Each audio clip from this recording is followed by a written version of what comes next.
Just a few weeks ago, we heard again the story of creation from Genesis.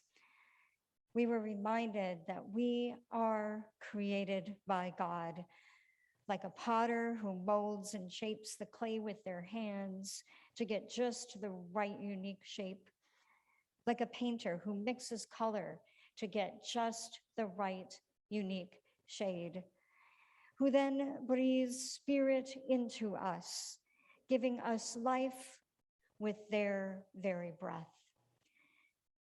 Creator God then invites us into her creative work to name our fellow creatures, to care for the earth on which all of us are born and live and breathe and work and rest and are fed with food and beauty. We all know what happens next. We humans forgot we were God's beloved creation, tried to be something else, tried to be God. And God came to find us, reminded us of what we'd forgotten, and for the first time, and not the last, with divine compassion, God gave us clothes to cover our shame. God sent us out with work to do and a promise that the story was not over yet. God had not yet given up on us. In today's reading from Jeremiah, the relationship between us and the Creator continues. The prophet Jeremiah tells us that the God who shapes us and breathes life into us and invites us into creation promises to write the law of love on our hearts. The greatest commandment to love the Lord our God with all our hearts, minds, and strength, and to love our neighbors as ourselves has been etched into the heart that pumps lifeblood to every cell of our body. God's promise of love for all of us, God's people, and our call to love God and our neighbor has been coded in our very DNA. God has not yet given up on us. And we know what happened next. Again, God's people forgot who they were. They forgot that they were intimately connected with the God who created them. They forgot that they were intimately connected with their fellow humans and the created world around them. They forgot their call to care for creation, to care for one another, especially the most vulnerable among them. And so it goes for generations. Some 2,000 years ago, we hear in our gospel from John today, Jesus tells his disciples that God has still not given up on us. We will know the truth, Jesus tells his disciples and us, and the truth will set us free. Jesus' disciples protest, claiming they are already free and always have been. Jesus' followers are confused in that moment, not realizing they aren't free yet. Jesus' reply to his disciples is for us too. Everyone who commits sin is a slave to sin. On this Reformation Sunday, it is appropriate to remember that, as our founder Martin Luther taught, we are all both sinners and saints. All of us are God's beloved people, created by God. And at times, we, like Adam and Eve and the Israelites and the disciples, forget that we need God. We get comfortable and forget what our true relationship with God is. We forget that God has written love and grace and trust on our hearts. We forget we're part of God's larger creation. We are all trapped, Jesus tells us, in our own sin and brokenness. Fish who have lived in a bowl or an aquarium, when set free in expansive waters, will often stay in a space the size of their former habitat, not realizing that they're free to swim further, perhaps afraid to go beyond the limits they have been accustomed to. At times we do the same thing, don't we? Just like the fish, we often hold ourselves in captivity. We are free in one sense, but at a much deeper level, we are all slaves to our own brokenness.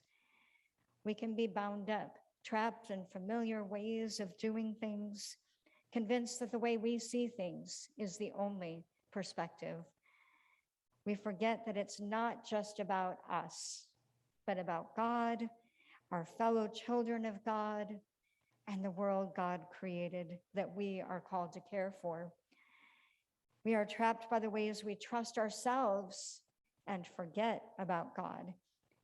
Like the disciples, we may not even realize it. Jesus promised the disciples that the truth would set them free. God has not yet given up on us.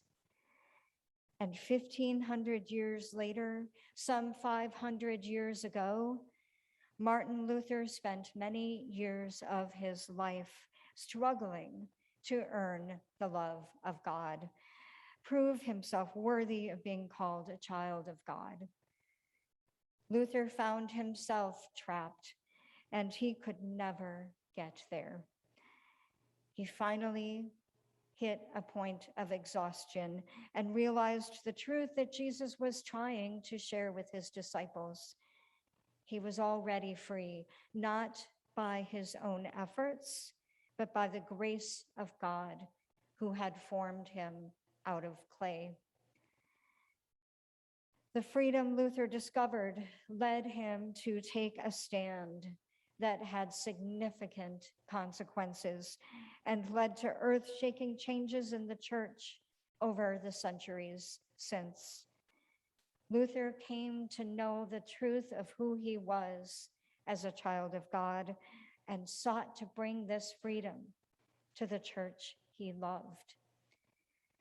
Luther claimed the freedom of God and called the church to change in the 95 Theses he posted on the doors of the Wittenberg Church over half a century ago.